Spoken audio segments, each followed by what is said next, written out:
თუკი ჩვენ ხელოვნებაზე ვლაპარაკობთ, ხელოვნება არის იმორალური სფერო. ამაზე დისერტაციებია დაცული. მორალის მიღმიერი, არა, გარკვევლება მარკიზ დე სადი გარკვევლება რა არის? მარკიზ დე სადი, რომელიც არის უნიკალური ტექსტები კაცობრიობის ისტორიისათვის და ჟან-ჟაკ რუსოს აღსარება რა არის? 500 გვერდიანი წიგნი. რა არის ეს თუ არა გარკვევლების აპოლოგია? როგორ დავწვავთ ჟან-ჟაკ რუსო, როგორც ნაცისტები წვავდნენ? თუ და როგორც ბრეხტი წვავდნენ? თავისუფლების ტენდენცია, მაგრამ შემდეგ მიხვდნენ რომ არ არის ეს სწორი. რას ნიშნავს როგორ მიხვდნენ რომ ბეროუზი არ იყოს სწორი. შესაძლებელია ვიღაცას არ მოწონდეს, შესაძლოა ვიღაცას არ მოწონდეს, ვიღაცა აფიქსირებდეს თავის პროტესტს. საქართველოში ასეთი ფორმის თავისუფლება ამერიკაში შეიძლება მიხვდნენ, მაგრამ საქართველოში ვერავინ არ შეიგნა. ამდენი წელია, ამდენი საუკუნეა, ხო? აი უმცირესობას რასაც ეძახით ახლა სექსუალურს, ხო? ვერ დაიმკვიდრა ასეთმა ჯგუფმა აქ ნიადაგი და ადგილი. ამას ხო თავის დაიმკვიდრებდა აქამდე მანამდე ვერც ვერ დაიმკვიდრებს ამის სრულ გარანტიას. არა, ადგილის დამკვიდრებაზე გამორიცხული არ მიიღებს ამას ქართული საზოგადოება სანამ ნორმალურად რას ეძახით თქვენ მიიღებას ქალბატონო? და რას ეძახით თქვენ ქართულ საზოგადოებას? მე ვეძახი ქართულ საზოგადოებას იმას, ვინც ნორმალურ ტრადიციებზე აღზრდილი და იცის რომ რაც არის სირცხვილი და ისეთი ადამიანის რომელი არის ნორმალური ტრადიციები. არა, შეიძლება არსებობდეს უაზრო ტრადიციები, შესაძლოა არსებობდეს კარგი. დაიწეროს ტრადიცია მოდის საუკუნეებში. ხდება ტრადიცია კარგი ხომ არ არის? იყო ასეთი ტრადიცია ილია ჭავჭავაძის ბიოგრაფიიდან, ბავშვობაში ილია თვითონ წერს. თბილისში რომ შემოვდიოდი, კენჭი გადამაყლაპა დედაჩერმაო. კენჭს აყლაპებდნენ ხალხს, რამდენი თბილისში შემოვიდოდა ადამიანი, იმდენ კენჭს ყლაპავდნენ. ესეც ხომ არის ტრადიცია?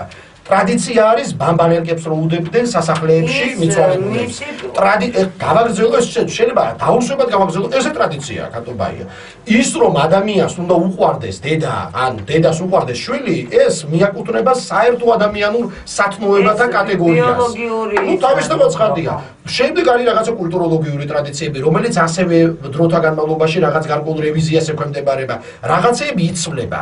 რაც შეიძლება ტრადიციული იყოს საბჭოურ პირობებში, შესაძლოა აღარ იყოს ფასეულობა, რომელიც არ იცვლება ფორმაციის, პოლიტიკის და იმის მიუხედავად. ცხადია, ის რაც სრულდება პატივისცემა, ეროვნული ტრადიცია იმ ქვეყნისთვის და არასოდეს საქართველოში მე ვერაფერ წარმოვიდგენ. მაგრამ ქალბატონო ბაია, ჩვენ უნდა შევეგუოთ იმასაც, რომ არსებობს და იარსებებს თუკი თავისუფალ საზოგადოებაში გვინდა ცხოვრება არატრადიციული და ამორალური ლიტერატურაც კი.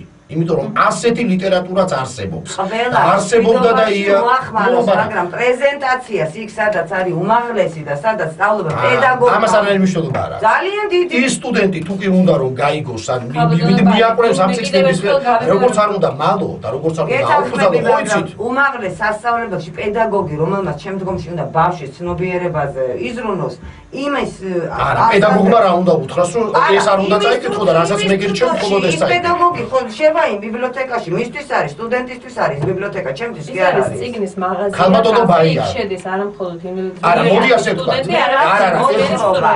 მე მაქვს მოთხრობა, რომელიც საპირისპირო აი ამ ყველაფერნაირი ტენდენციის ფასეულობებზე დაწერილი ისტორიულ. კი, კარგია. ვინ დამიბეჭდავს გეკითხებით, აბა? დაბეჭდავენ? არავინ არ დაბეჭდავს. არა, რატო არ დაბეჭდავენ?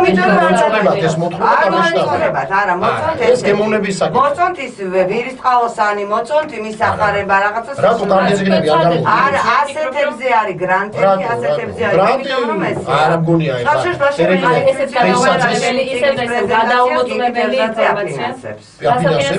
პრეზენტაციას არავინ არ აფინანსებს. პრეზენტაციას აწყობს გამომცემლობა, რომელიც გამოცემს წიგნს. იმ წიგნზეც მინდა კითხო, ეს არ არის მოგონი. ძალიან გთხოვთ, ნუ საუბრობთ გადაუმოწმებელი ფაქტებზე. აი, იგი თემზაძე გადამოწმებულ ფაქტს გეუბნებით. ჩემი ორგანიზაციის ფილიალიდან დამირეკეს, რომ ლაშას ქონია საბერძნეთის წიგნის პრეზენტაცია. ეს მე ჩავიტანე ჩემი წიგნები. კი ბატონო, ოქროს ხანა. კი. და იყვნენ გაგიჟებულები, რომ ეს რა იყო, ორი პედარასტის ცხოვრება. კი ბატონო, დავწერი ასეთი რამე. შემდეგი კითხვა 9239553 არის ჩვენი ამას შეგეთხოვდა დასვა. მე მინდოდა უბრალოდ მე თქვა რომ როდესაც წიგნის თუ კი ლიგა მოსწევთ და წიგნის მაღაზიაზე ვსაუბრობ და თუ კი ჩვენ ვლაპარაკობთ ამ კატეგორიებით შესაძლოა სტუდენტმა მიაკვლიოს წიგნს რომელიც არის თქვა დოსტოევსკის ეშმაკნის, სადაც აღმოაჩინოს ღრმად მაშოკირებელი სცენა ინცესტის, გახსოვთ ეს სცენა. შესაძლოა ვიმეორებ ხსენებულ ლოლიტას, რომელიც აშკარად ცდება ყველანაირ კატეგორიას, თქვა, ასეთი გაგებით, თუ კი ლიტერატურას ამ კრიტერიუმით მიუდგებით, მორალურ კატეგორიებს, რომელიც არის პედოფილიაზე. მეც აწევდი პედოფილიის აპოლოგიაა, ასე ხო შეიძლება ვთქვათ. აბა რა არის ლოლიტას ამბავი? 50 წლის კაცს უყვარდება 13 წლის გოგო. და ღირებული როგორ არჩევ თემებით, როგორ უკიდე უკეთესი, ესე იგი, თუ კი მაგარია ლიტერატურულად, იმას უფრო დიდი გავლენა შეიძლება ჰქონდეს. როგორ არა? აბა თუ კი სულ ტექსტს კითხულობ, სულად დაწერილს ნაწარმოებს იმის და მიხედვით როგორი მოქმედა ჩემზე სულიერად გასაბეთილება დატოვა იმის მიხედვით ვარ არა ვთქვათ არის მოდი ასე ვთქვათ რაკი სკანდალურ თემებზე ვსაუბრობთ აქ კარგი მწერალს აღწერილი კარგად არ გტკივარ არა გამიარა ტკივილი მაგრამ როცა მართალი ვარ ტკივილი გადის ესე იგი როდესაც ვკითხულობ ვთქვათ კარგი მწერლის მიერ აღწერილ თქვა სექსუალურ სცენას, ღრმად მაშოკირებელს. იქ ვკითხულობთ უნიჭო მწერლის მიერ უნიჭოდ აღწერილ სექსუალურ სცენას, რომელი უფრო გვიბიძგებს ცოდვისაკენ, ასე დავსვათ შეკითხვა. კარგი მწერლის მიერ კარგად გადაღწერილი სექსუალური სცენა, თქვა სრულიად პათოლოგიური ხასიათის თუ ვიღაცა გრაფომანის. საერთოდ მე პათოლოგიურთან არაფერთან შეხება არ უნდა ქონდეს. არა, ნუ ახლა ხო შეიძლება ვიღაცას მომდეს რომ პათოლოგიურ ტექსტს გაეცნოს. ჯერ ერთი ასეთი ტიპის პათოლოგი თუმცა არსებობს თქვა ისეთი დაავადებული არ ახარ და ბავშვობიდან რაღაცა კომპლექსები არ მოყვება მე ნუ ახლა ადამიანებს ყველა კომპლექსები გვაქვს ამიტომ უნიკალური ლიტერატურა რომ ჩვენ კომპლექსებს ეხმიანება ლიტერატურა არ არის მხოლოდ რაღაც აბსტრაქცია პედესტალზე მდგომი ცოცხალმკვდარი პათოლოგიური რაღაცების კითხვა ნამდვილად რატო ზმარგისდესადი არ არის საინტერესო რა ხდებოდა რა ტიპის მენტალიტეტი ჰქონდათ მე-18 საუკუნეში რა არის ეს რეალურად საიდანაც რაღაცნაირად გამოჩნდა ეს თელის პრობლემები, რომელიც რაღაც კატეგორიით აისახა. მე რატომ იმკვიდრებენ და ვინ ამკვიდრებს აქ მენტალიტეტს? ხადობაია ციგნებს არ კითხულობს ხალხი. ხალხი რო ციგნებს კითხულობდეს, აქ ხო ესეთი პრობლემები არ გაჩნდება. იმ როგორ ამკვიდრებენ, სად ამკვიდრებს, რაში ვლინდება კონკრეტულად რა ინტერესებს. ლევარამიშვილს ასეთი დიდი გავლენა აქვს, რომ მართლმადიდებლობას მოელოს 1500 სლოვანი მას. ერთი ლევარამიშვილი გინახავთ როგორია ლევარამიშვილი? ვინ ახავს და ლევარამიშვილი არ არის მაგის იმასაც გეტყვით. იგივე გეტყვი რა გვარია. და რა გვარია? ასატრიანია.